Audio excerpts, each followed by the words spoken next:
Bueno, ante todo, muchísimas gracias a todos. Veo que hay gente conocida y también invitados, a los cuales les agradezco muchísimo por interesarse en esta charla. Blimop, como empresa tecnológica, ha querido celebrar este aniversario de una manera diferente por la circunstancia en la que estamos, pero por sobre todo hacer un evento de divulgación, ¿sí?, de la industria en la que estamos, la tecnología y el desarrollo de software. Así que nos pareció esta invitación que le hicimos a Carlos, nos pareció muy propicio y le agradecemos yo por forma personal, pero también en nombre de Blimop, que haya podido, que se haya sumado desde el momento uno, muy generoso, te agradezco, Carlos.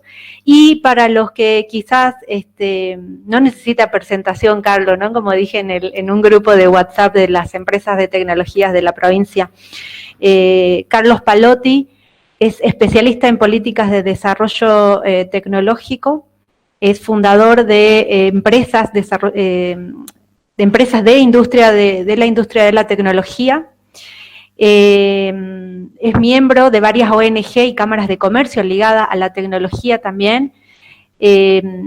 Como dije, es especialista en políticas públicas y legislación tecnológica, también es asesor de varios gobiernos provinciales en toda Latinoamérica, y sobre todo es un gran promotor de la industria en la que estamos, ¿no? Así que para nosotros realmente es un placer siempre escucharlo. Yo lo conocí el año pasado y la verdad que la experiencia que tiene, ya sea como empresario y como promotor de políticas públicas y también como un tecnólogo, ¿no?, es muy enriquecedor, así que ojalá ya con esto lo presento y en realidad espero que todos podamos aprovechar y generar esa sinergia y esa ida y vuelta que es buenísimo en este tipo de eventos, ¿no? Muchísimas gracias a todos y Carlos, muy bienvenido.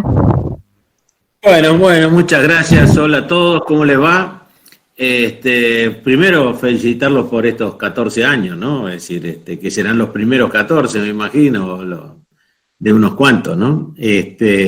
Así que desde ya, más que agradecido que me hayan invitado a su fiestita de cumpleaños. Y bueno, en esto, a ver, la primero es, a veces me cuesta definirme exactamente qué soy, ¿no? Es decir, en una época, buena parte de mi vida me dediqué a ser empresario, desde un pequeño garage. Yo tenía en mi casa un garage que lo remodelé y lo convertí en mi primera oficina, y ahí creé una empresa que después creció, bueno, se expandió por toda América Latina y después con fusiones por el mundo y qué sé yo. Después, pasado ya de alguna manera, cuando eso ya después la empresa había tomado un volumen y qué sé yo, unos cuantos años y unos cuantos sinsabores y altos y bajos en los negocios, y sobre todo a veces en esta Argentina que es medio cambiante, empecé a entrar un poco más en la actividad asociativa, presidí la Cámara de Empresas de Software, CESI, por 2 periodos, después estuve en determinadas ONG, fundaciones,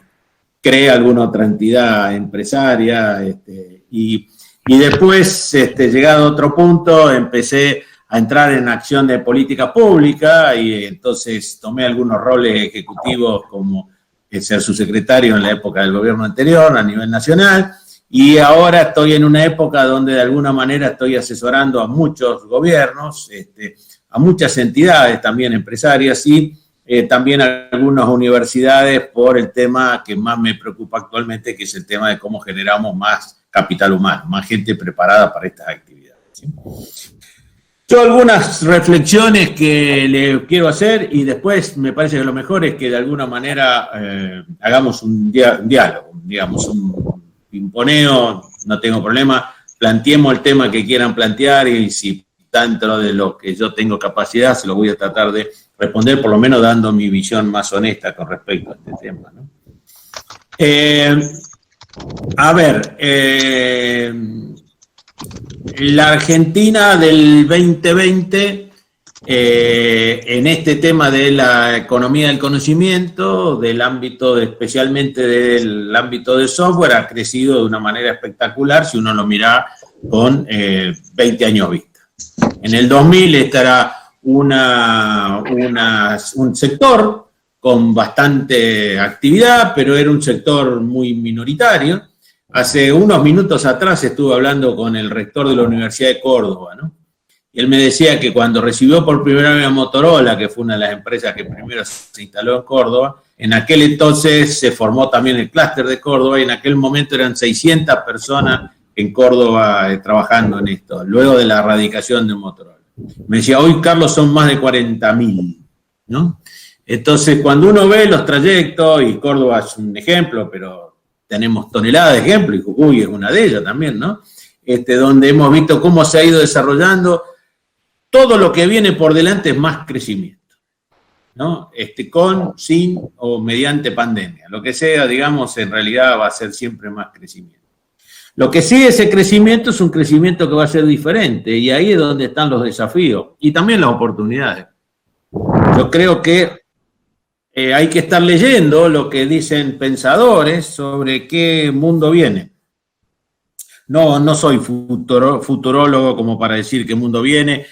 Yo creo que uno puede, basado en de lo que está viendo, hay algunas cosas que sí van a pasar y que tenemos relativamente certeza que van a pasar. Sin ninguna duda, el mundo digital ha caído, ha encontrado el espacio en esta pandemia como para decir, acá estamos, y no solo acá estamos, sino que de alguna manera esto es esencial, ¿sí? Todos nosotros hemos tenido que recluirnos en nuestra casa, y no digo solo nosotros, los habitantes de Argentina, sino prácticamente los habitantes de buena parte del mundo. Hace pocos días, no sé si será todavía al día de hoy, pero hasta la semana pasada, creo que el 80% de los jóvenes con edad escolar estaban en su casa, en todo el mundo, no en Argentina, en todo el mundo, ¿sí? Haciendo algún grado de cuarentena. Todos hemos estado prácticamente en la época, aproximadamente para Pascua, el 75% de la población mundial estaba adentro de una casa recluida, ¿sí? Esto es algo impensado, donde evidentemente la conectividad, la conexión, las redes, la comunicación, nos ha permitido conectarnos. Imagínense en un mundo donde hubiéramos estado aislados y solamente con un televisor prendido y sin ninguna posibilidad de conectarnos. No hubiéramos tenido la posibilidad de conectarnos con nuestros afectos, no hubiéramos tenido la posibilidad de seguir trabajando, no hubiéramos tenido la posibilidad de enterarnos de las noticias, salvo lo que las emisoras de televisión nos quisieran dar. Entonces el mundo ha evolucionado de una manera, con algunas cosas que seguro que no van a volver para atrás. La primera es la educación virtual, ¿no? Hemos hablado toneladas de veces de la transformación digital en la educación. Sin embargo, tuvo que venir una pandemia para darnos cuenta que efectivamente no solo que era posible, sino que hasta en muchos casos era preferible, ¿no? Acabo de hacer una encuesta en la Universidad de San Luis, donde dirijo una carrera, y el 80% de los chicos me decía que preferían la carrera virtual a la presencial, una carrera totalmente basada en web conference y profesores a distancia. Y hemos encontrado mecanismos de examinación. O sea, hoy por hoy la educación virtual, salvo en aquellos lugares donde se necesitan talleres, donde se necesitan tener acceso a determinados instrumentales o médicos que tienen que poder ver pacientes, ese tipo de cosas, la gran mayoría de las carreras pueden darse de manera virtual. El mundo virtual en la educación, sin ninguna duda, va a cambiar estrepitosamente, como está cambiando ahora. Bueno, la misma sociedad no va a querer que vuelva. De la misma manera, el sistema de salud. Hace pocos días, la semana pasada, estuve hablando con el ministro Ginés, porque presentó un proyecto de receta electrónica al Parlamento que está esperando que se lo voten dentro de la primera sesión. ¿Sí? Para tener una idea, yo presido una fundación que se llama Clementina. Nosotros estudiamos el tema receta electrónica y historia clínica hace como unos 12 años atrás, ¿no? Y propusimos a todos los gobiernos de ese entonces para acá hacer receta electrónica. Hacer receta electrónica es que no tengan que ir más con el papel, sino que el médico prescribe y lo manda a una red de farmacia, y la farmacia le vende el medicamento por el genérico. Bueno, la cuestión es que tenemos hoy por hoy, había que venir una pandemia para hablar de que evidentemente la receta electrónica era una necesidad, ¿sí? De hecho, lo estamos haciendo todo, porque si ustedes necesitan, llaman hoy, el médico le hace la receta, se la manda electrónica, y si no se la fotocopia y le manda la imagen. Hemos visto que que el sistema laboral está cambiando, ¿sí? ¿Cuántas veces hemos hablado de la transformación en el mundo de los negocios? El teletrabajo, la posibilidad de trabajar en la nube. Hoy tenemos muchísimas empresas pyme que todavía no saben qué es la nube, que se han quedado paradas no solo porque su negocio está cerrado, no solo porque no pueden vender, no pueden comprar, sino que no pueden administrar las cosas más básicas, porque en realidad los sistemas los tienen un servidor dedicado, en un sistema cerrado, cliente-servidor en algunos casos, ¿no? Y que en realidad no tenían habilidades. Estuve hace 15 días, prácticamente 2 horas, hablando con un empresario que tiene 400 empleados obreros en Rosario, tratando de contarle cómo usar el Zoom para poderse comunicar o cómo poder acceder a un sistema en la nube, porque no tenía ni idea de lo que yo le estaba hablando. Entonces, esa transformación vino para quedarse. Ayer anunció Twitter que ya la gente la manda a trabajar en la calle, a la casa, y no va a volver al trabajo presencial, ¿no? Todos los empleados de Twitter directamente van a la casa. Lean la noticia, después se la voy a copiar acá por el chat para que la sigan. Es algo muy nuevo. Y hay varias compañías que ya anunciaron que por lo menos por todo este año no van a pedir que la gente vuelva a trabajar. Obviamente empresas tecnológicas que tienen más capacidad o empresas de servicio que tienen capacidad de poder hacer esto. Nos hemos dado cuenta, y estas son transformaciones que no van a cambiar, nos hemos dado cuenta que es más fácil reunirnos virtualmente que físicamente. Viajábamos, nos reuníamos, llegábamos tarde, no teníamos forma de coordinar porque yo estaba en un lado, el otro estaba en el otro. Ahora nos dimos cuenta que es mucho más fácil hacer una reunión virtual, con la salvedad de que llegamos siempre ahora y terminamos normalmente ahora. No tenemos los problemas de las reuniones físicas donde llegaba cada uno a la hora que podía y siempre había un problema de tránsito, siempre había un problema de alguna cosa. Pero esas son transformaciones del mundo digital que la estamos viendo que no van a cambiar. Es decir, esto vino para quedarse. Porque por otro lado está el tema de la pandemia que ya deja una impronta en esta sociedad. Hoy todavía no sabemos que no tenemos vacuna para esto, no tenemos solución de salud, con lo cual la única vacuna que tenemos es quedarnos en nuestra casa, realmente, efectivamente no hay otra forma de salvar, ¿no? Y esto, por más que se encuentre en algún día la vacuna y podamos salir sin barbijo y podamos volvernos a dar un abrazo y un beso o tomar mate juntos, ya sabemos que vamos a estar muy escaldados y vamos a preservar determinadas normas de salubridad o determinadas normas de distanciamiento porque vamos a estar muy preocupados por este tema. Los mismos gobiernos lo van a seguir pidiendo. Esto cambia la lógica de hacer las cosas. Por eso yo digo, cuando todo esto vuelva, nada va a volver. Si cuando todo vuelva a la normalidad no es la que vimos, va a haber una nueva normalidad, ¿sí? Una nueva normalidad en donde nuestros clientes, y ustedes hacen sistemas, así que van a encontrar, el cliente va a ser un cliente diferente, porque este cliente tuvo que aprender a los golpes, porque no cobra, porque no paga, porque no entrega, porque tiene 2 millones de problemas. Bueno, eso que abrevó ahora no es que va a volver a lo de antes, ahora ya empezó a aprender cómo vende por comercio electrónico, cómo hace delivery, cómo hace tal cosa, y de eso ya no vuelve.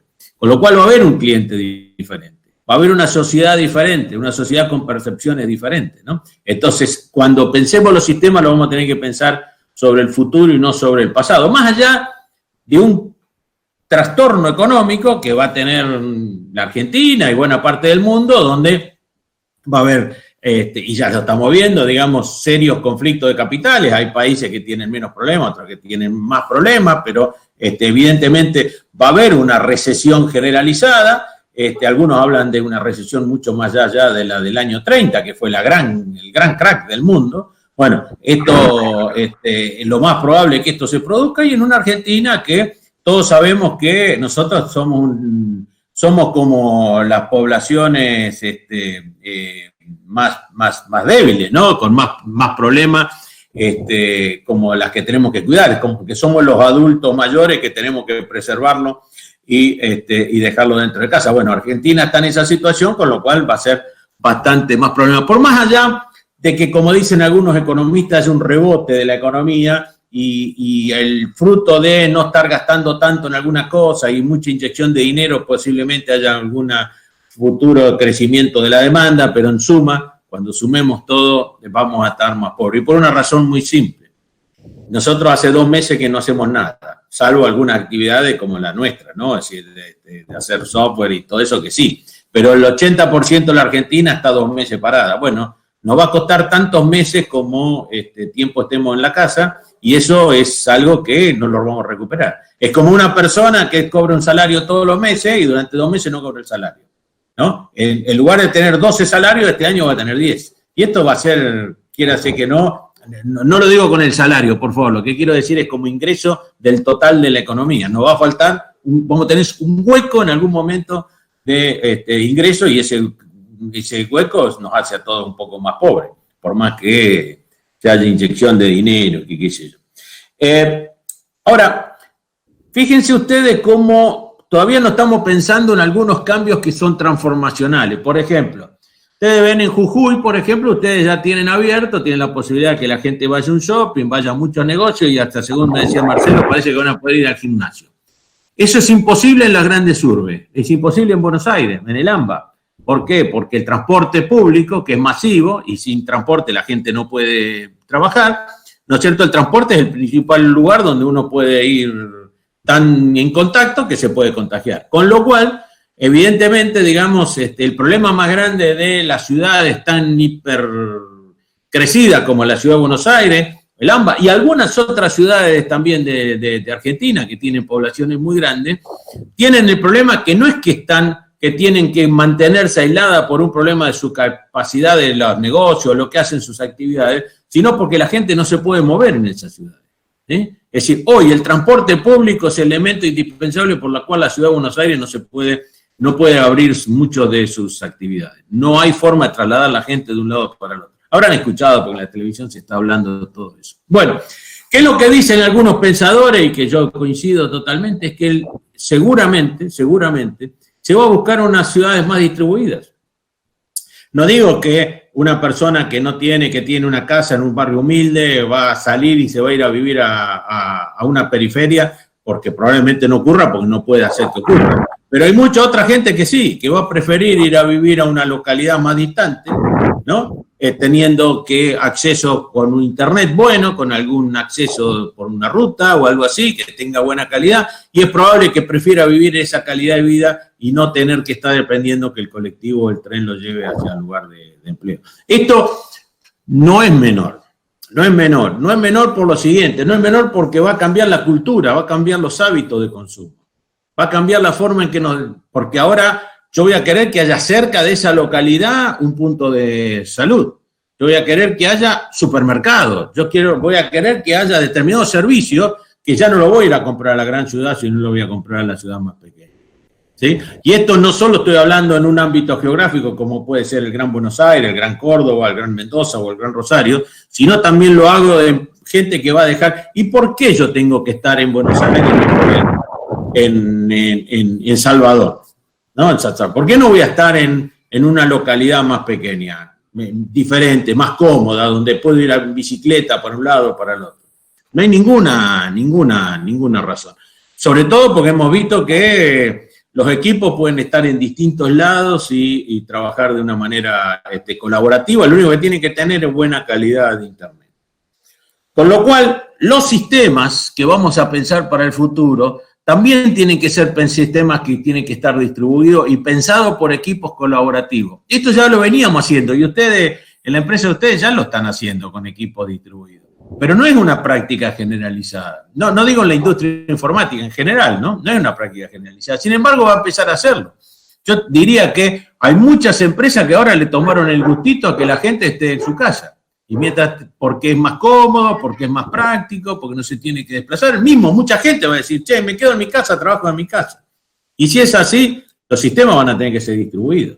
Sistemas en la nube, sistemas de accesibilidad bueno. Y de la misma manera, paso siguiente es que tenemos que mejorar la capilaridad de la red de comunicaciones. Argentina, para tener una idea, no tiene problema de comunicaciones. Al principio, ¿se acuerdan cuando empezó al principio de la pandemia? Decían, va a haber un colapso de Internet. ¿Se acuerdan que decía alguien, salió a decir ahí varios, si no, se va a colapsar Internet? Macana. Yo me acuerdo, lo desmitificamos entre varios que sabemos de este tema, y dijimos, esto no va a pasar en ningún momento.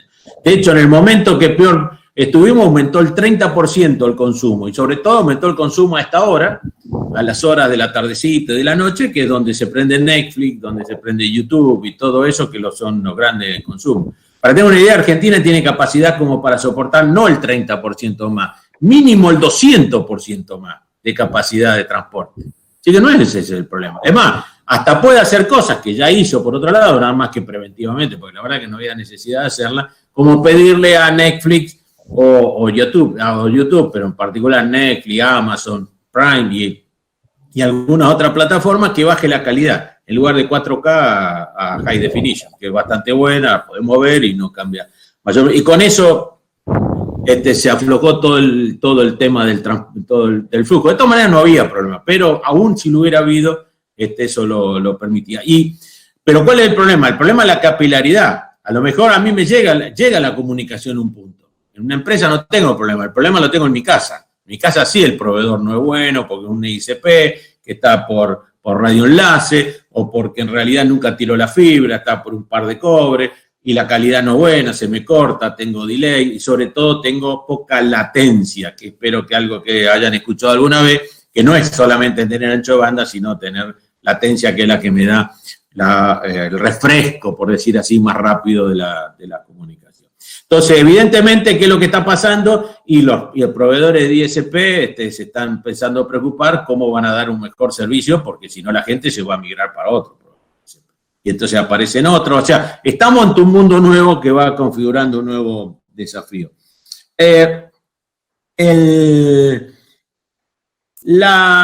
Por lo tanto, cuando pensemos los sistemas del futuro, yo lo miro de ese lado como empresa que ustedes desarrolladoras, tenemos que pensar en arquitecturas diferentes, nuevas, modernas, ¿sí? Pensando en un mundo que ya no va a ser como el que era hasta ahora, ¿sí?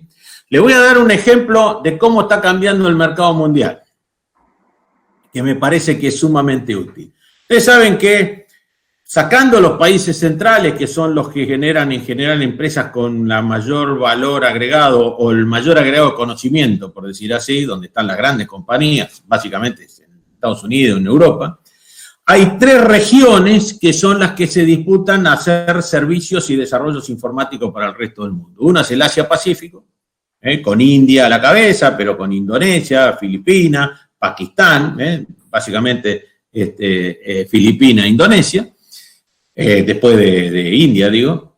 La segunda región es la Europa del Este, República Checa, Polonia, Hungría, Rumania, algo de Ucrania, y la tercera es América Latina.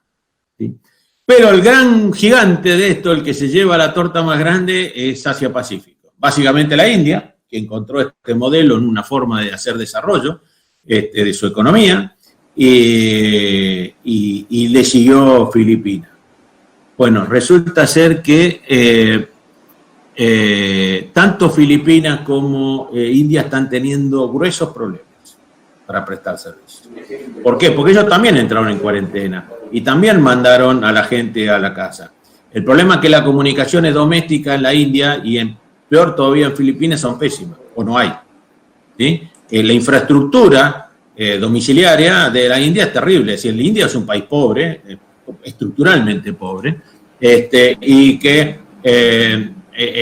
no tiene una infraestructura desarrollada. Entonces, la gente trabaja en grandes centros tecnológicos a donde se desplaza de manera bastante primitiva, le puedo asegurar. Yo he estado varias veces en la India, viajan como en las películas, ¿no? Con un Bude al año 50, sentado en la ventana, arriba de los techos de los trenes, aún una persona que trabaja en nuestra actividad,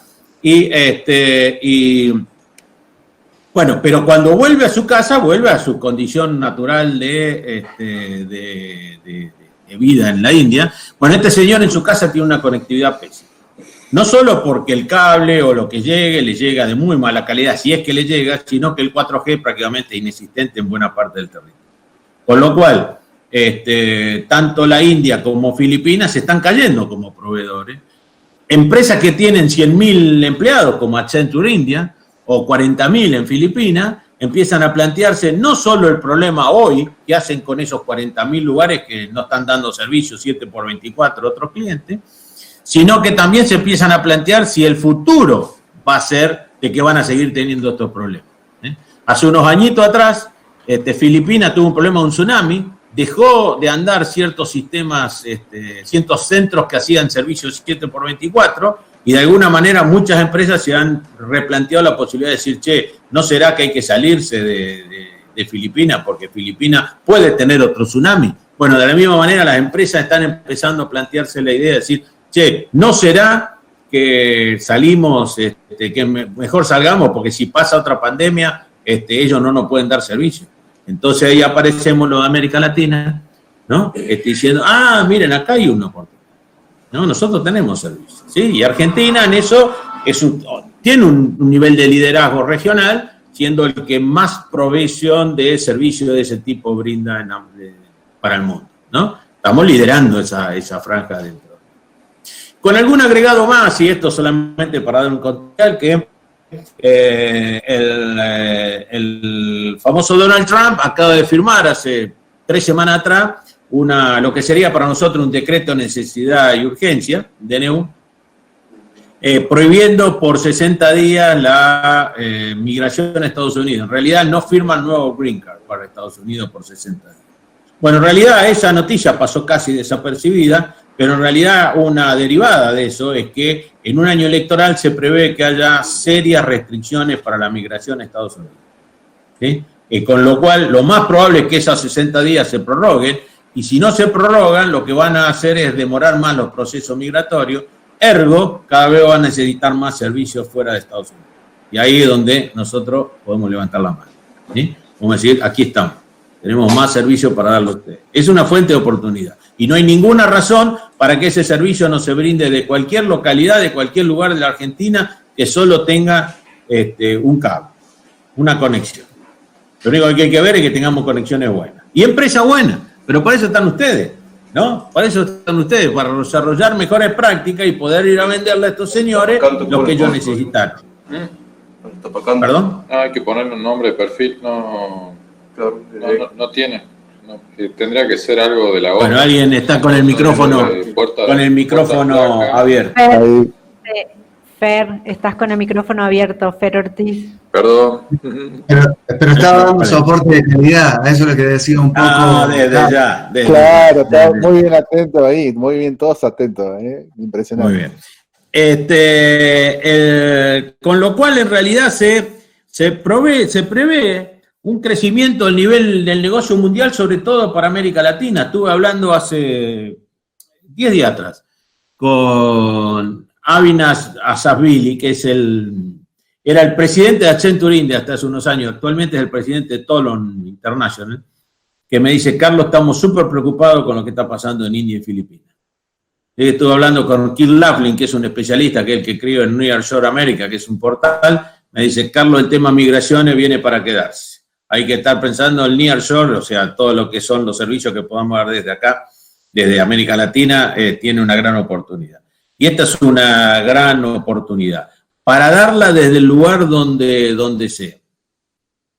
Y para tratar de cerrar esta rápida cabalgata, tratando de que yo no quiero hacer futurología, porque no soy futurólogo, pero uno ve cosas que están pasando y que pueden incidir, es no miremos al mundo como lo veíamos antes, veámoslo de manera distinta porque el mundo cambió. Es decir, este dato de que el 80% de los jóvenes están sin estudiar, sin ir a la escuela, que el 70 y algo % de la población en un momento dado estaba confinada a su casa, que tengamos una crisis económica, no solo argentina, sino mundial, de proporciones no conocida por lo menos en la época del siglo XX, ¿sí? Que tengamos un conflicto en Argentina potencial económico realmente muy grande, hace que aquellos que tenemos una capacidad de poder pensar y sobre todo de trabajar en estas actividades, la programación, los sistemas digitales, todo el mundo de lo digital, tengamos una oportunidad mucho mayor que la que tienen otros, ¿sí? Imagínense todos los que están ligados a la industria del turismo. No solo muertos, sino que muertos por mucho tiempo, ¿no? Imagínense los que están en el sector gastronómico. Imagínense los que están en el sector del entretenimiento, ¿no? Es decir, grandes shows, ¿no? Todas estas actividades van a mutar porque en realidad no tienen forma de subsistir, por lo menos en un plazo relativamente largo, ¿no? No estamos hablando ya el mes que viene, el otro mes, hasta que tengamos un nuevo show grande, o hasta que podamos ir a ver un partido todos, o hasta que podamos ir a un restaurante y que esté lleno, a las cervecerías, ¿no? ¿Cuántos han llenado de cervecerías las calles de todas nuestras ciudades? Y hoy por hoy la cervecería va a pasar muchísimo tiempo antes que pueda tener gente sentada en la vereda tomando una cervecita, ¿no?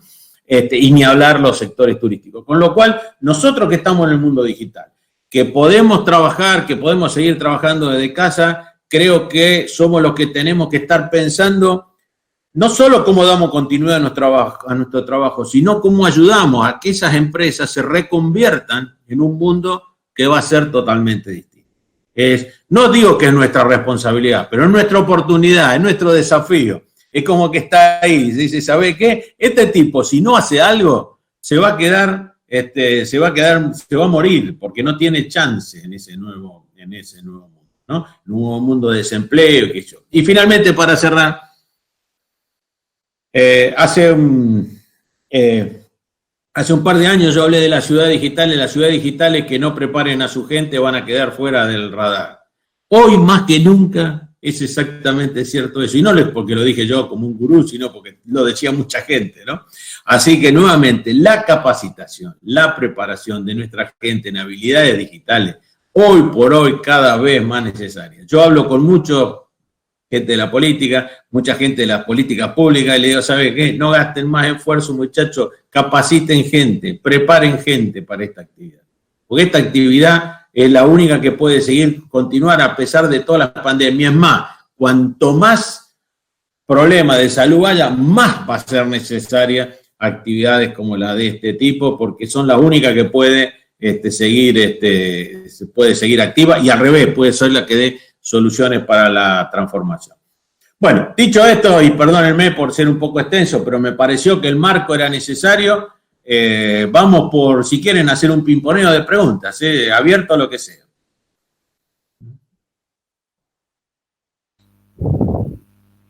Vamos, Claudia. Sí, bien, genial. A ver, bueno, aquí en el, ¿cómo se llama? En el chat, Rafael Ibáñez de Incluit ha compartido un link que está allí en el historial, para firmar una petición para alumnos y docentes que tengan acceso y cobertura en Internet. Dice que hay muchos excluidos, que creo yo que también es uno de los temas, ¿no? Si bien tenemos que ser digitales, estoy totalmente de acuerdo,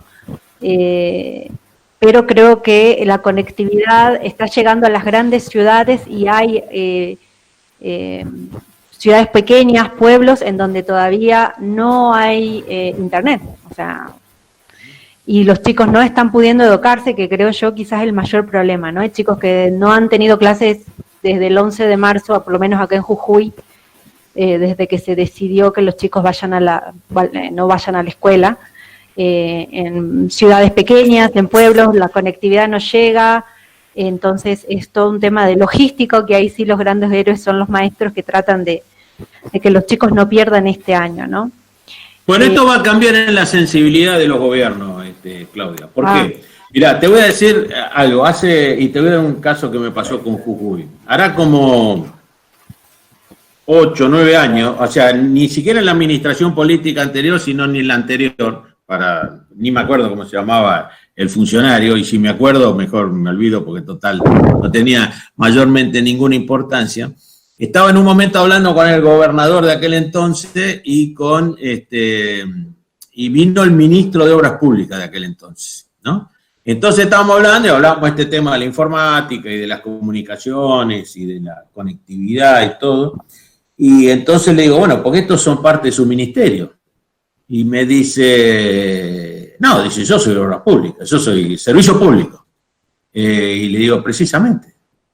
La comunicación es un servicio público. Así como usted tiene que dar agua, tiene que dar gas, tiene que dar servicios esenciales, también tiene que dar internet. No es un problema de que la nación le venga. También usted tiene que hacer cosas. Estoy hablando, por eso hace unos añitos, no quiero identificar porque ni me acuerdo el funcionario ni era, pero había una sensación como que eso, yo no sé, bueno, eso de alguien que quiere comunicarse, pues yo no tengo responsabilidad sobre eso. Bueno, hoy no creo que no haya gobernador que no esté preocupado por ese tema. ¿Sí? Esto está bueno. Ahora, ¿harán algo? Bueno, algunos sí, algunos no, como todos, pero hoy la demanda de la sociedad es yo quiero estar conectado. Y sobre todo, cambiando el concepto de comunicación universal. Hasta ahora, quiera estar comunicado. Estar comunicado es tener un teléfono. Eso fue históricamente la definición. Conectado es tener un teléfono. Hoy por hoy, creo que ninguno sabemos si existe un teléfono fijo en nuestra casa, ni nos interesa, porque es un aparato obsoleto y nos comunicamos por el celular. Ni siquiera para hablar por teléfono, creo que nosotros no tenemos el celular para hablar por teléfono, hacemos una de cada 100 cosas es hablar por teléfono, todo lo demás es hablar por WhatsApp, mandar un mensajito, ver algo, pero hablar por teléfono tradicionalmente es muy, muy bajo. Con lo cual, en realidad la conectividad hoy es que yo tenga un servicio a mi casa que me permita hacer todas las cosas que Internet tiene disponible para que yo haga. Esa sería la definición. Todavía no está totalmente universalizada, pero es la que la ITU, que es la International Telephone and Telegraph Union, que es la entidad que une a todas las grandes compañías telefónicas, están... Muy bien. Y luego de Argentina, Carlos, ¿qué otro país ves con mayor proyección en cuanto a esto de brindar servicios 24/7 o como lo hizo India, ¿no? En 2000, 2005, por ahí empezó todo el auge de todas las grandes consultoras que migraron su soporte a India. Aparte de Argentina, que como comentaste, hay empresas que están brindando ese servicio. ¿Qué otros países de América Latina? No, en América Latina tiene una amplia oferta, digamos, ¿no? Yo lo que quise decir con lo de que Argentina lidera es, hay un tema que, a ver, con ustedes lo voy a expresar y creo que a lo mejor me van a entender, que es la siguiente. ¿Por qué Argentina es un fuerte exportador de servicios informáticos? Porque en realidad el consumo doméstico es más chico que la capacidad de producción que nosotros tenemos, dicho en otras palabras. Si nosotros se nos cerrarían los mercados externos, no es todos nosotros, todo lo que hacemos informática, sobramos para lo que la economía demanda. Si la economía doméstica demanda una cantidad que es mucho menor que la que nosotros tenemos capacidad de producir, ¿no? O haríamos sistemas chiquititos cuando tenemos capacidad de hacer sistemas más grandes. Este sería o tendríamos no demanda o una demanda menor de la capacidad intelectual de la que nosotros tenemos. Entonces, por decir así, nos queda un saldo exportable. Argentina es el único país de América Latina que tiene saldo exportable en esta actividad. El único que se le asimila parecido es Chile, que tiene parejo entre lo que compra y lo que vende, es decir, casi no tiene saldo. Y Costa Rica. Costa Rica tiene la misma situación de nosotros de ser más exportador que importador de servicios.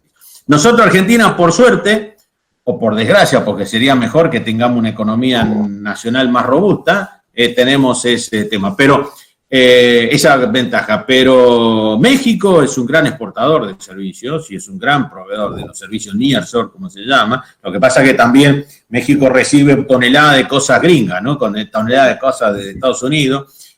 Colombia, sin ninguna duda. Perú, sin ninguna duda. Perú ha desarrollado mucho esta actividad. Brasil, lo que sucede es que Brasil, que es un gran gigante de la informática, de hecho muchísimo más grande que la Argentina, es más importador que exportador. En realidad, Brasil, el mercado doméstico se chupa todo. Pero, qué sé yo, ustedes tienen, por ejemplo, en México, todo lo que es el polo de Guadalajara, concentrado en Guadalajara, y Guadalajara es un centro muy importante para el desarrollo de software en América Latina, lo mismo que, bueno, ni hablar de Monterrey, aunque Monterrey más ligado a la maquila, como se llama Aguascalientes, o la misma Ciudad de México, ¿no? Pero en Colombia, Medellín, Cali, Bogotá, son ciudades que tienen mucho, bueno, Lima, ni hablar, Santiago, Chile, Montevideo, en Uruguay, digamos, ¿no? San Pablo, pero la diferencia que tiene Argentina, que es lo único que yo destaco, nada más, es que le queda un saldo exportable fruto de no tener un mercado tan grande como la cantidad de profesionales que puede generar.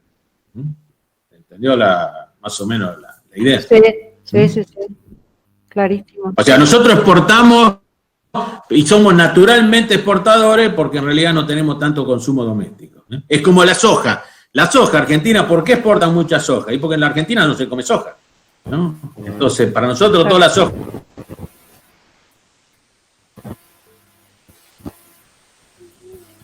Ok, a ver, perdón, aquí hay una pregunta de Leandro Sino. ¿Cómo ves el nivel técnico general? ¿Perdón? No, que aquí hay una pregunta de Leandro Sino. Carlos, ¿cómo ves el nivel técnico general en el país? ¿Y cómo ves el nivel medio de inglés de nuestros desarrolladores? Para vender servicios en el exterior, uno de los problemas que tenemos es el nivel de inglés y comunicación de la gente. Sí, efectivamente. El nivel técnico en general de Argentina no tiene nada que envidiar a los demás países del mundo. Digamos, Bien. Tal vez nos faltan especialistas temáticos. Por ejemplo, biodesarrolladores, ¿no? Especialistas o en medicina e informáticos, ¿no? Biomédicos. No, perdón, ¿cómo se llama? Esto se llama, bueno, no me acuerdo ahora, hay una actividad que están apareciendo ahora, donde vos tenés un médico o un informático especializado en medicina o viceversa, o un biotecnólogo y con un informático, porque hoy por hoy, desde el análisis del desarrollo del ADN, ¿no? El genoma humano, hasta temas estos como de la pandemia. Fíjense ustedes, la pandemia hoy por hoy se analiza con forzosos y con complicados cálculos matemáticos y con software para poder hacer la trazabilidad de todo este tipo de cosas, con lo cual hace falta esas profesiones muy específicas. Hace falta más gente especializada en Big Data o en general en todo lo que es analítica, ¿sí? En todo lo que hace inteligencia artificial, Internet de las cosas, pero en general nuestro nivel de nuestros profesionales o técnicos no tiene nada que envidiarle al resto del mundo, y hoy no hay un proyecto que Argentina no pueda hacer por falta de profesionales en cuanto a sus capacidades. El nivel de inglés es un tema, ¿sí? De todos los países de América Latina, aunque suene paradójico, Argentina es el que mejor nivel de inglés tiene, ¿sí? Aunque suene paradójico. Esto medido por, si quieren después les paso los rankings, hay ranking hechos, el mejor nivel el mejor tema del inglés, el mejor inglés lo tiene Argentina, pero estamos lejísimos de lo que deberíamos tener.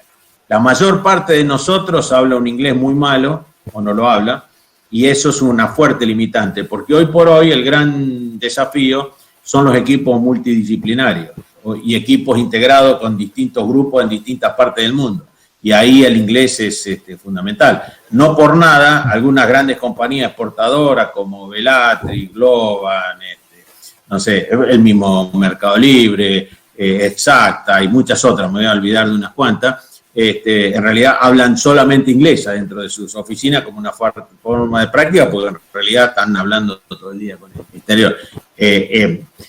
Con la particularidad que no es fácil estudiar el inglés. Este es el tema. O sea, a veces es más fácil yo lo voy a decir con otra profesión, es más fácil a una persona que hable inglés enseñarle contabilidad y convertirlo en contador inglés bilingüe, que a una persona que a un contador enseñarle inglés, es al revés, ¿no? Es decir, el que habla inglés es más fácil enseñarle la actividad específica que enseñarle inglés a otra persona. Y a nosotros informáticos, a pesar de que usamos textos en inglés, la verdad es que se nos hace cada vez más difícil estudiar un lenguaje como puede ser el inglés. Pero definitivamente es uno de los problemas.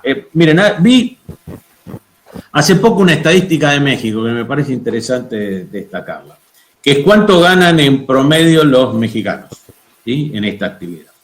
Te la comparto porque me pareció interesante. Obviamente no analicen no analicen los valores en absoluto, tómenlo como valores relativos.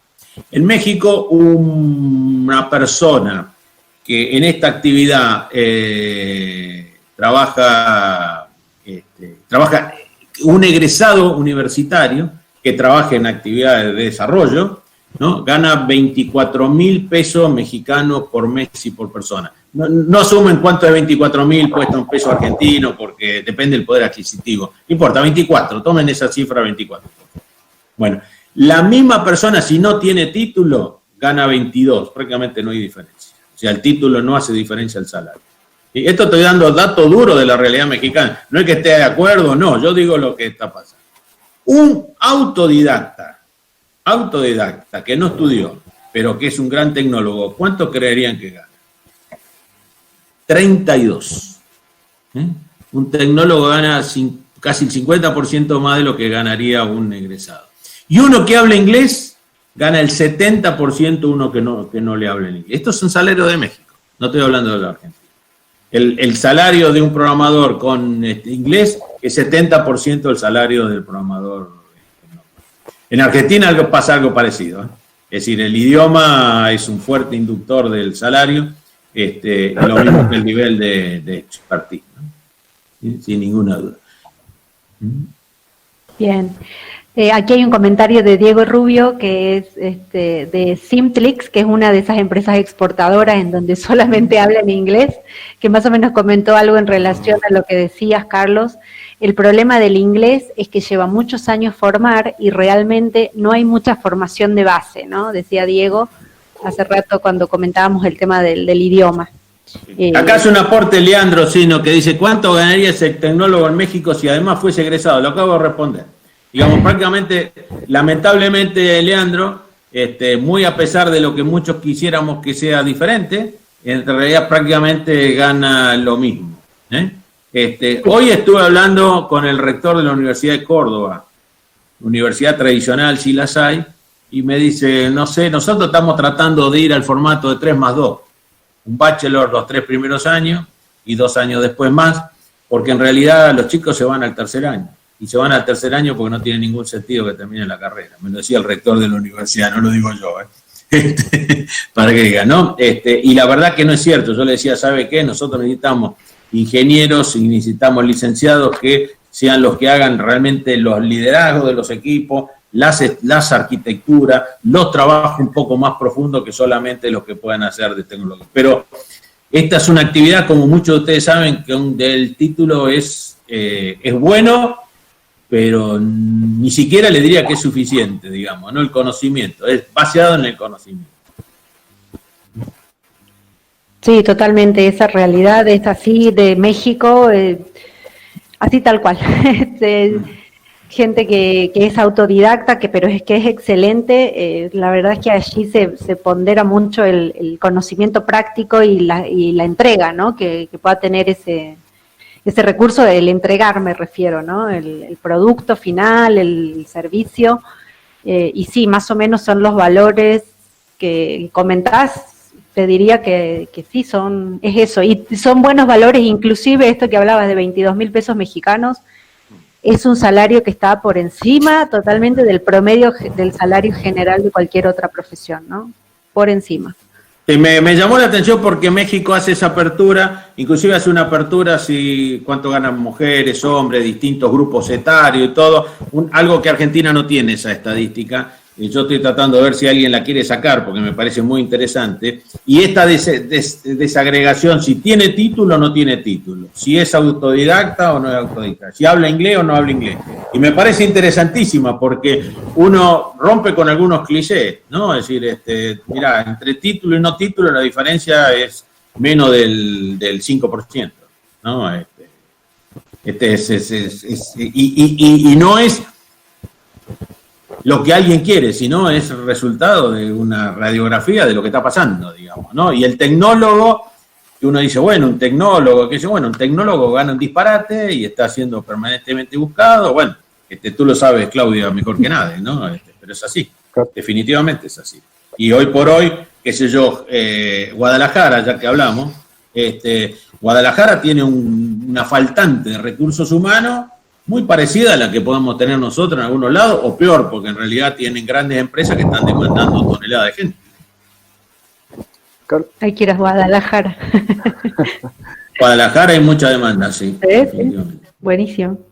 Carlos, Sí, Marce. Una pregunta, digamos, que se me ocurre, digamos. Acá en esta conversación hay varias empresas amigas del sector de la industria basada en el conocimiento de Jujuy, y algunos emprendedores también, y bueno, todos los que nos estuvieron acompañando también desde Córdoba y otros lugares.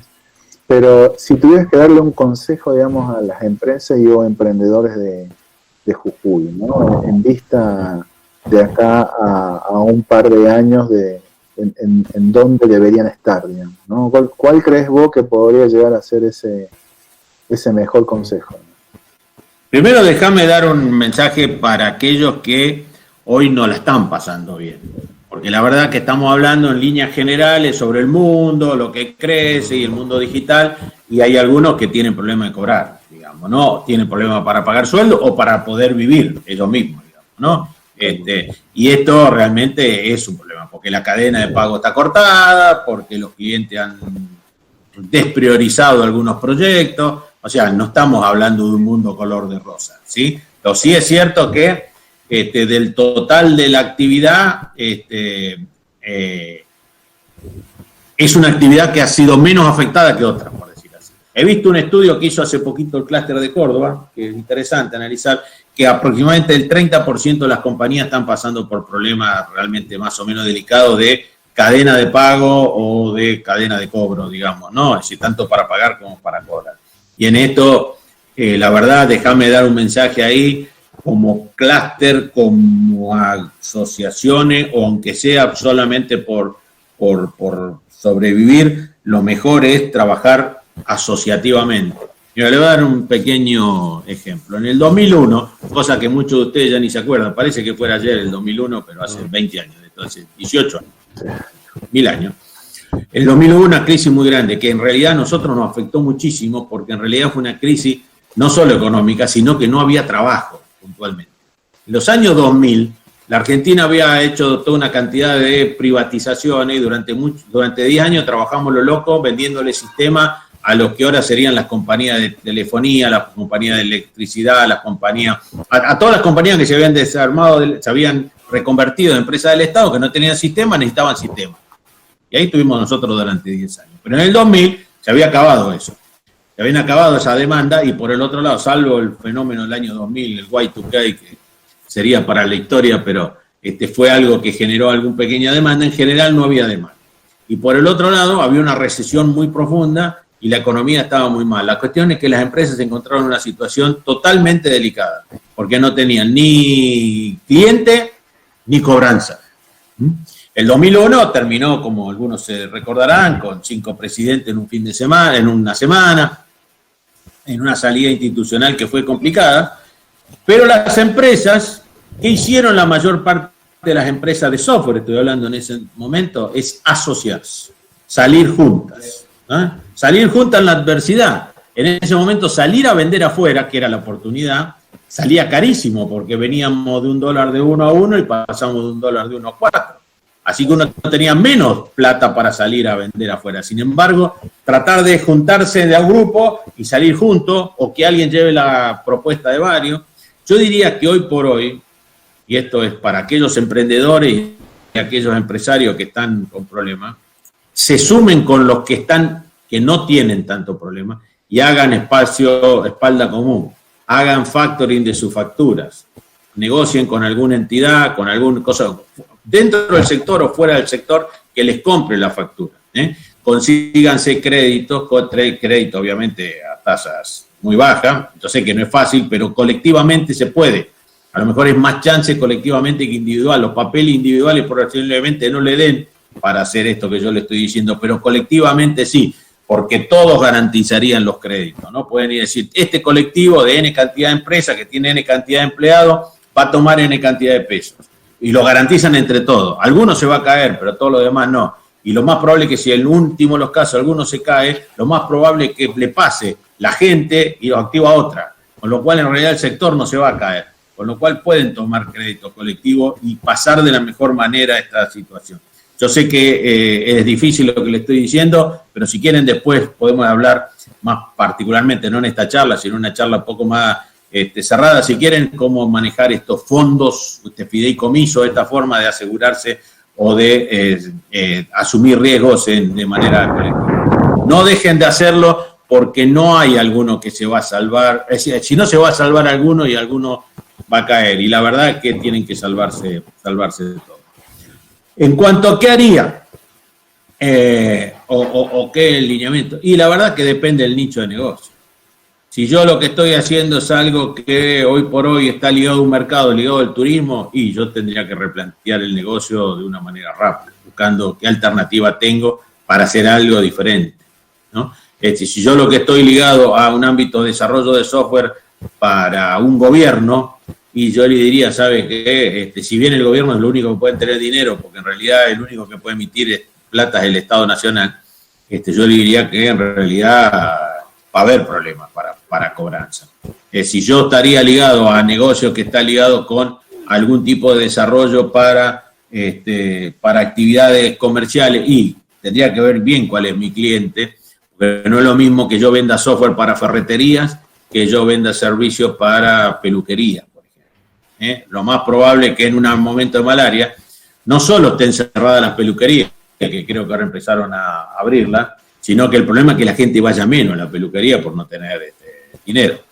Con lo cual es probable que el software para la peluquería, estoy dando ejemplos que pueden no ser exactamente literales, estoy tratando de simplificar, ¿no? Si yo estoy vendiéndole el sistema de salud, y el sistema de salud va a comprarse en una duda, porque el gobierno provincial, nacional o municipal va a querer dejar de gastar dinero en salud. Es más, aprovechen la oportunidad para hacer más cosas de esas, porque por ahí seguro que va a haber fuente de oportunidad. Y sobre todo, hagan que su oferta de valor sea mejor que la de los demás. Este es el punto, no hagan siempre lo mismo, porque el mundo no es igual. Hay que hacer algo diferente. Hay que hacer algo diferente que me quiera comprar a mí, no el otro. Imagínense, le voy a dar un ejemplo con los restaurantes. Ustedes en una cuadra tenían 10 restaurantes. De esos 10 restaurantes, probablemente 2 sobrevivan, los otros 8 se van a fundir. ¿Cuáles van a ser los que van a sobrevivir? Y los que tienen alguna oferta de valor diferente a los otros 8. ¿No? Que le ofrezcan un delivery más rápido, o que le hagan 2 por 1, o que le hagan algún precio, que le hagan alguna condición. No va a dar para que lo digan. No ahora, a lo mejor este mes todavía están, pero la corta, tarde o temprano, va a haber una caída de eso, porque es natural la salir a comer menos, con lo cual alguien va a ganar y alguien va a perder. Quédense del lado de los ganadores, ofrezcan algo que los demás no. A ver, los momentos de cambio, los momentos de crisis, son momentos de producción, pero son momentos de posibilidad, de al revés, ¿no? Es decir, los grandes ganadores salen de las crisis normalmente, porque son los que se avivan. Y los que salgan dicen, bueno, a ver, como esto, yo ahí hago tal cosa y ese, voy a dar un ejemplo. Miren, le voy a dar un restaurante. Acá en Buenos Aires están los restaurantes muertos, imaginen, están muertos, no hay. Y entonces hay uno que hablando con una gente amiga, le digo, ¿sabes lo que vos tenés que hacer? ¿Por qué no mostrás que vos el delivery lo hacés de manera sana?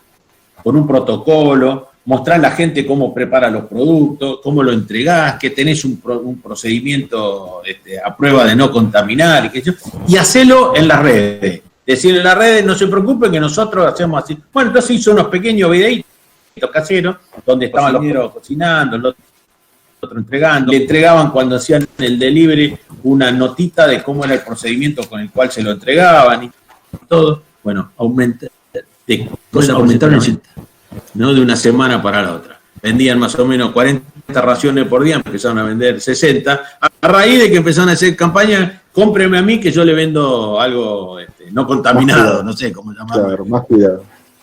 Más cuidado. Entonces, hicieron una oferta de valor diferente. Entre la pizzería de la esquina y la mía, prefieren la mía, que yo le estoy diciendo que estoy más cuidado. El tipo que se cuida, prefiere no sé, digo, como idea que se pueden producir. Hagan algo, no hagan más de lo mismo, ¿no? No puedo decir porque en realidad depende de cada negocio. Sí, genial, Carlos. Perfecto. Bueno, la última, Hola. La última pregunta de Fer. Sí. ¿Quién es? Fernando, sí. ¿Cuál es la demanda relacionada de recursos humanos relacionada a innovación en la empresa de software? ¿Contesto esa? Eso, sí. Y la demanda sigue siendo sostenida. Hoy por hoy hay empresas que están tomando gente. Acá, en México, en Colombia, en todos lados. Acá sin ninguna duda. En Argentina la conozco, ¿no? Que están incorporando gente. Ustedes imagínense negocios como Mercado Libre, o como todos los que están ligados a comercio electrónico, o los que están ligados a pagos electrónicos. ¿Ustedes creen que tienen menos o más demanda? Imagínense los sectores de comercio electrónico de Walmart, Carrefour, de Coto. Fíjense, el otro día estaba hablando con la gente de Coto. Coto tuvo que cerrar su despacho porque no daba abasto con entregar los pedidos. Se dieron cuenta que estaban cometiendo errores, tuvieron que cambiar todos los sistemas, porque cuando uno va al portal de Coto, dice un pan de manteca, 2 litros de leche, 2 cabezas de ajo, claro. El tiempo que le demanda un repositor a armar ese pedido, le duraba 1 hora. Ante la afluencia masiva de pedidos, no daban abasto para preparar los pedidos. Bueno, ¿qué están reconfigurando todos los sistemas? Porque están haciendo cajas. Es decir, una caja de artículos de limpieza, una caja de artículos básicos, una caja. Entonces, después por caja dice, toma, una caja de esto. Ahora, vos pedime lo que no está en esas cajas. Entonces, reducen su tiempo. Ahora, ¿eso qué significa? Más sistema. Es decir, tenés que tener más, no menos. Así que la demanda sigue siendo muy sostenida. Claro, y transformarse, claro. Tal cual. Porque la caja, en lugar de prepararla cada establecimiento, ya puede venir de un depósito central 100 cajas de producto de limpieza, que es una lavandina, un detergente, ¿no? Me lo mandan en 1000 cajas, eso ya no tengo que elaborarlo en el local. Cambia la logística, ¿no?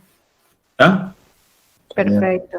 Marcelo, dar innovación, Fernando, y la última que respondo, si quieren. Sí. La innovación, y la innovación va de suyo, ¿eh? Pero esto es, ahora es que hay que ser especialmente innovadores, ¿no?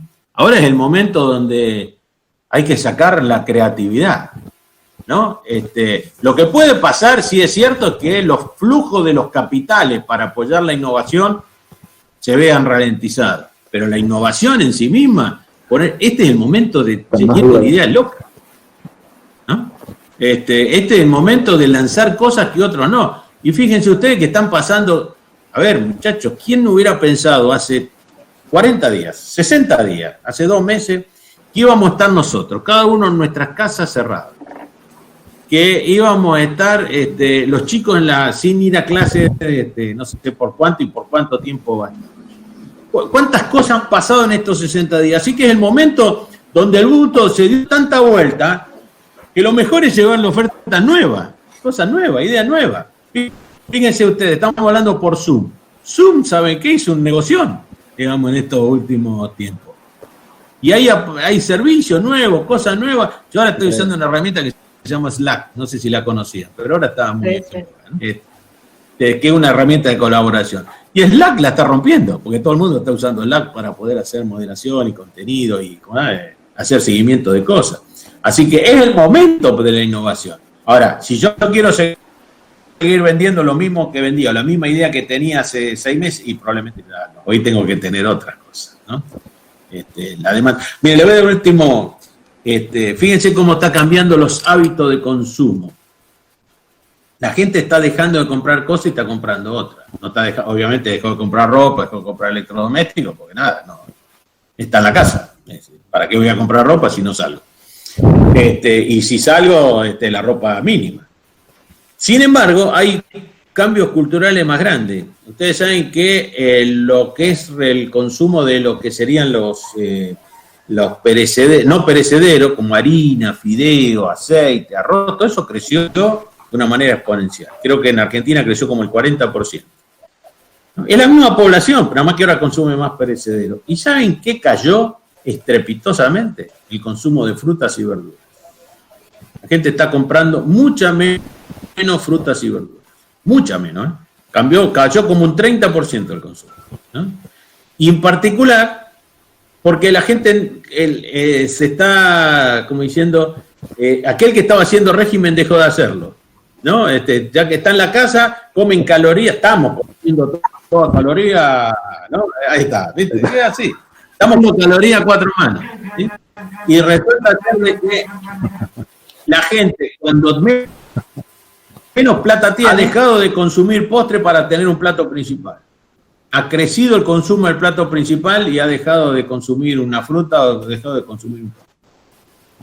Son cambios culturales. Estos cambios va a ser difícil que cambien de otra manera, ¿sí?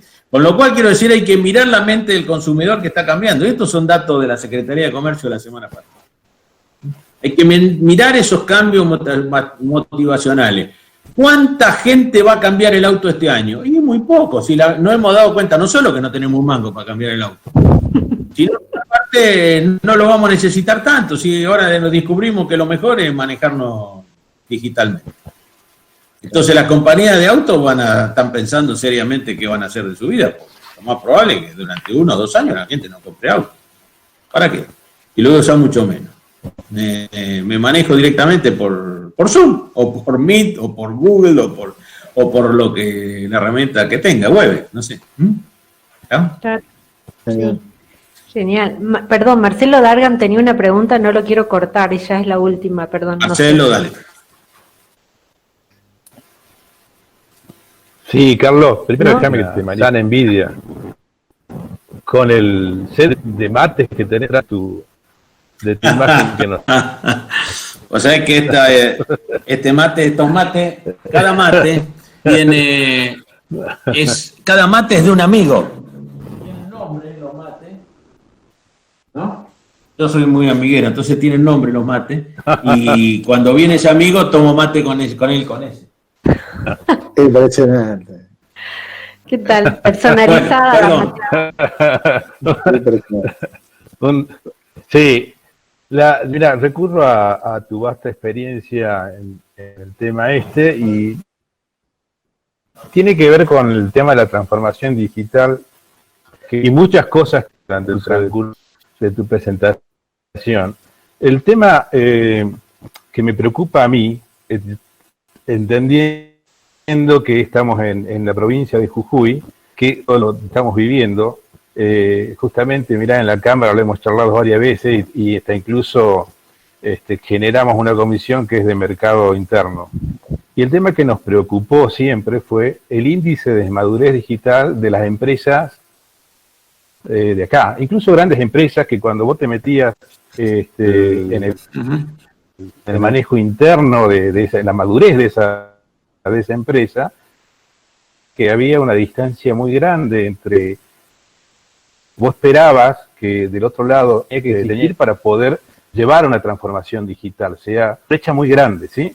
Con lo cual, digamos, el esfuerzo de las empresas nuestras también es mucho mayor que si ya tenés, digamos, un trabajo previo hecho. Entonces esto nos llevó a discusiones dentro de la Cámara para ver, digamos, qué camino era el más adecuado a seguir o si era interesante el mercado interno. ¿Sabes? Esto es lo que vos decías hace un rato, digamos, de que nos sobra a nosotros capacidad para exportar. Pero yo me pregunto, digamos, ¿qué responsabilidad tenemos nosotros como industria en que esa transformación digital se dé? Entonces, y ahí siempre nos tenemos que quedar en este mercado interno para poder decir, nuestro país, nuestra provincia, nuestra ciudad, ha podido hacer el salto de esa transformación digital, que no es comprar un enlatado, sino que es eso en donde nosotros como sector tenemos que acompañar. La pregunta es, digamos, ¿cómo lo ves a eso? Y dentro del marco, ahora ya de la pandemia que vivimos, y sumarle a eso el tema de lo complicado que se ha puesto, el tema de la ley de economía del conocimiento, que está trabada todavía en la Cámara. Quería recurrir a vos, la van a hacer así. Te voy a contestar las tres cosas. La primera es, yo creo que ojalá desarrollemos más el mercado doméstico. Yo la verdad que lo ideal sería para un país como Argentina que nosotros, toda nuestra gente se dedique a vender el mercado doméstico y nada para afuera.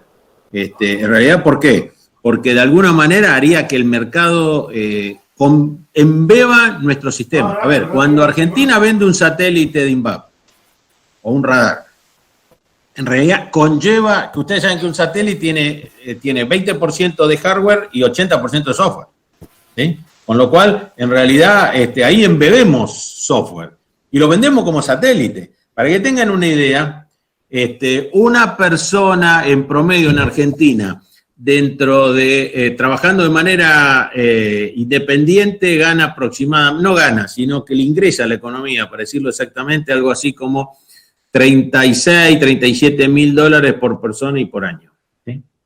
Si esa persona trabaja en una empresa, el promedio en Argentina está cerca de los 48 mil dólares por persona y por año.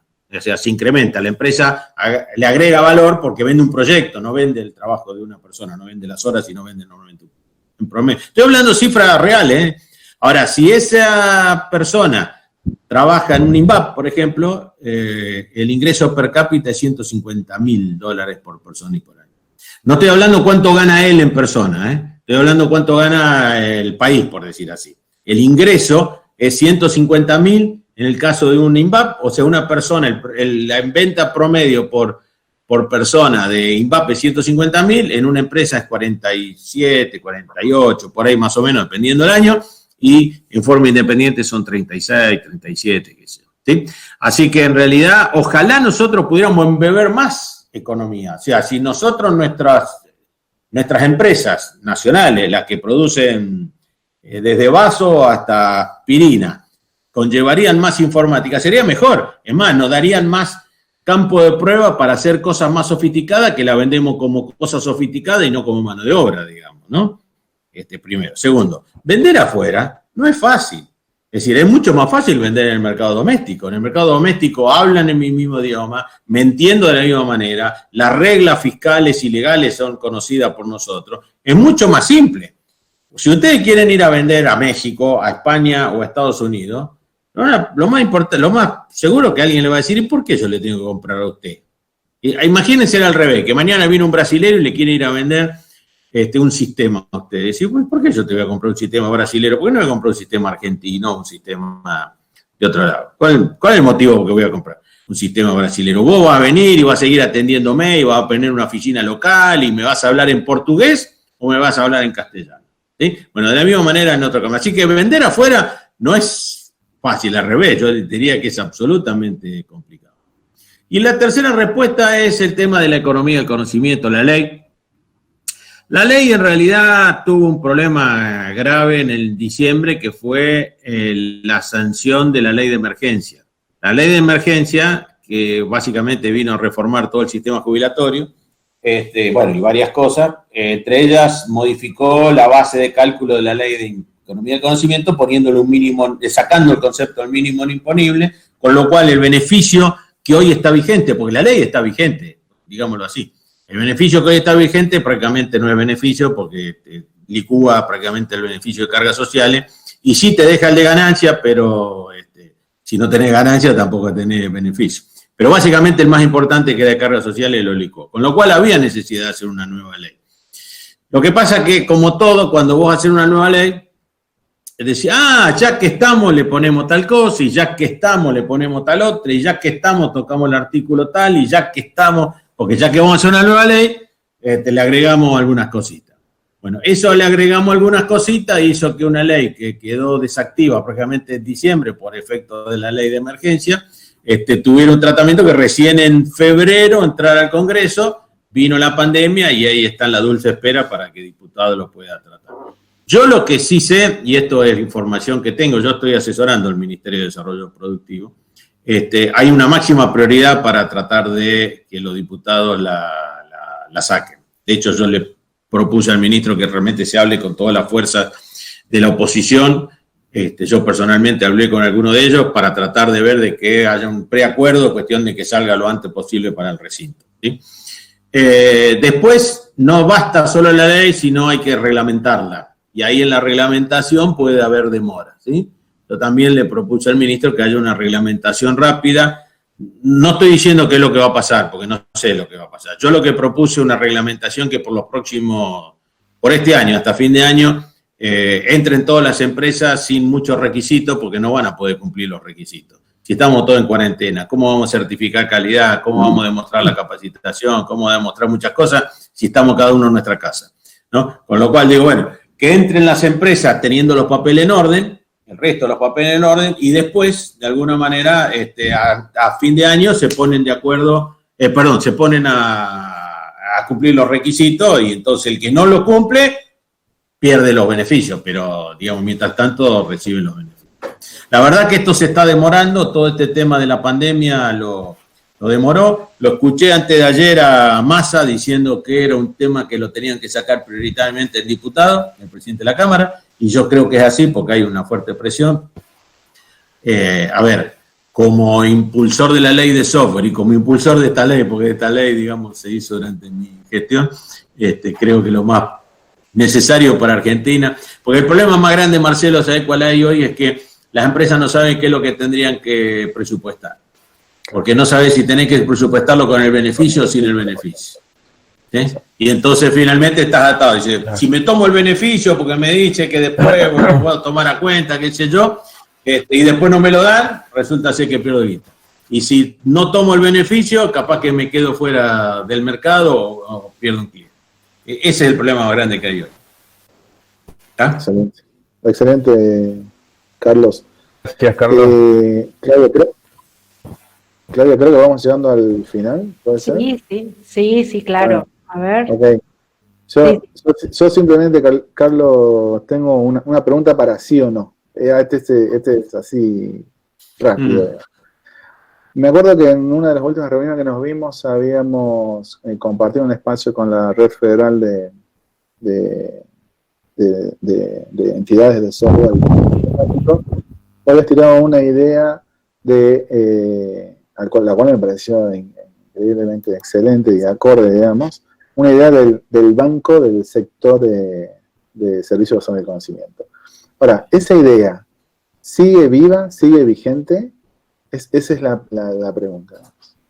Sí, definitivamente. Para mí es la llave que está faltando, porque el tema de recursos humanos no es que lo tenemos controlado, porque para nada tenemos necesidad de capacitar más gente, pero ya sabemos lo que tenemos que hacer. O sea, en realidad hay que darle más, y hay que impulsar y evangelizar más, pero hay que hacer más.